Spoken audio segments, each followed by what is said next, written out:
everybody, it's me Edward Jones back with a new video.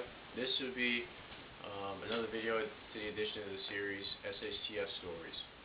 This one is about an injury I sustained a couple years back. It was when I first got the Winchester 1897 pump shotgun. What I was doing was I was taking it apart. I was at my grandparents' house, and what's funny was they didn't know I had it. They didn't really would like me to have one at the time, but I bought it and I brought it with me back to their place.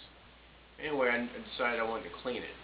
Well, when I was disassembling it, I was pulling on the trigger guard, and the way the gun was, the year that the gun was designed, they had everything machined and very precise, which meant there would be a lot of sharp corners. And what happened was the trigger guard was stuck. And because I bought it used, I didn't know what it had been through by the previous owners.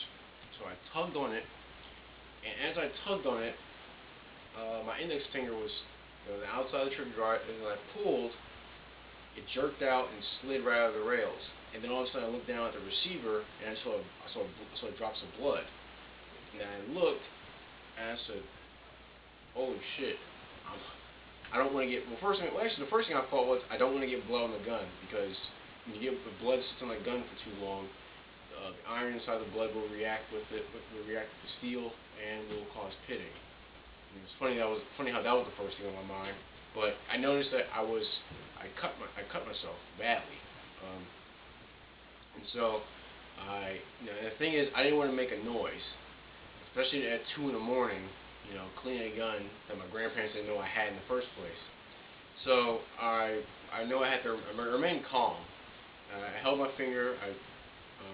It didn't really hurt until I got to the bathroom, which was right across from my room. And I got to the bathroom. I was checking it out. I noticed, I saw I had cut myself pretty. I didn't know how deep though. So as I ran water over it, I saw white. Okay, then that's when I realized, okay, this is serious. I kept wrapping it with tissue and keeping pressure on it. And I remember it was throbbing. And then that's when it started to hurt. So I kept my hand wrapped around my finger real tight until I was able to get some, I was able to take the tissue off of it and check it. And the pressure helped, but it continued to bleed a little bit. So then I had to get some bandages, wrap it around my finger. I wrapped it around pretty tight. I didn't have much knowledge on the first day at the time, but I figured if I wrapped it tight enough, it would release a lot of blood time to clot, and then the bleeding would stop. So then I did that. I remember laying on my bed. I decided to put the gun away, lay on my bed, and just rest. And I remember my finger it felt real tight. It's like the tip of my finger started to feel real sensitive, kind of you wrap a rubber band around your finger. The next day, I noticed the bandage had some blood on it, but I took the band-aid off, and I said, all right, it stopped bleeding. My biggest concern was the gun was dirty. It was very dirty, and I was afraid that dirt had gotten inside the cut. So what I did was I went to the bathroom and checked my finger, and I noticed there was some dirt inside of my cut.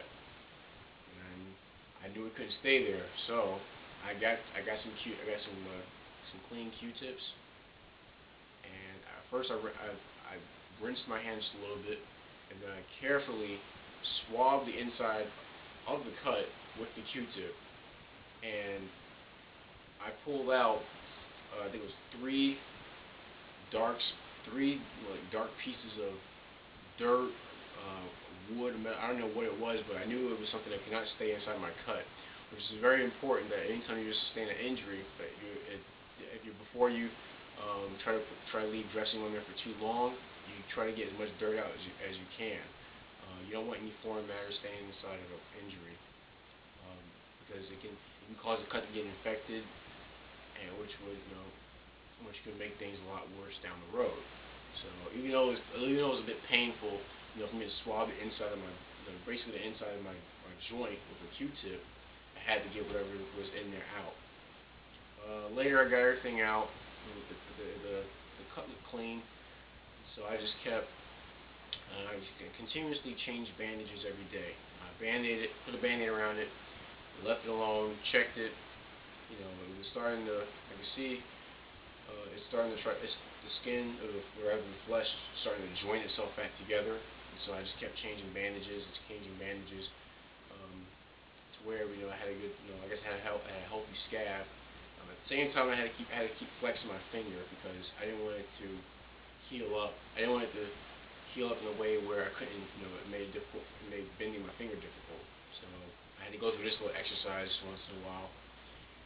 But over time, I think within maybe a month, it was completely healed and left the scar that is, it's a bit faint now. It just looks like a crease in my finger, from my joints.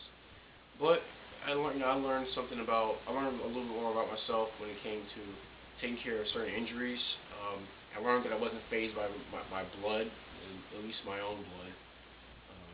I quickly responded, to getting taking care of the injury and maintaining it over time. And still got my finger, and everything turned out well. Oh, and the gun got clean eventually. It later on got clean while my injury was healing. So, that's my story.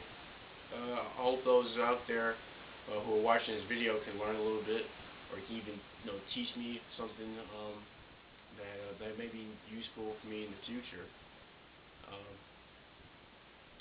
I encourage everyone to learn proper first aid, at least the basics. Take a class, anything like that. Just learn how to deal with cuts and things like that. I'm pretty sure anytime there may be a shit hit the fan situation, you're bound to get cut at some point in time, and you want to be able to deal with it effectively and efficiently.